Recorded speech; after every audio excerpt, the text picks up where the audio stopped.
How to invest in Portugal, a quick step-by-step guide. First, you need to find the property you want to invest in. We will help you plan your visit to Portugal. We can arrange viewings of the properties you like and show you around the local areas you are interested in. Once you have decided on which property you want to invest in, it's time to make an offer. As your agent, we will proceed to negotiate a deal that satisfies you and entices the vendor. Then you must lodge a reservation deposit, after which the vendor will remove the property from the market. After signing the reservation form, both buyer and vendor enter into a promissory agreement and a deposit fee must be paid, normally 20% of the total purchase price agreed.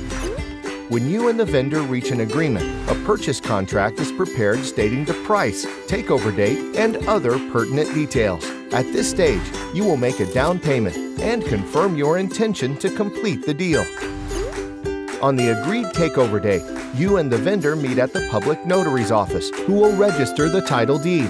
This is proof that you are the new legal owner of the property. The final step is paying the remaining part of the purchase price, and the home is yours. For more information, please contact our team at Portugal. We will be happy to answer any of your questions.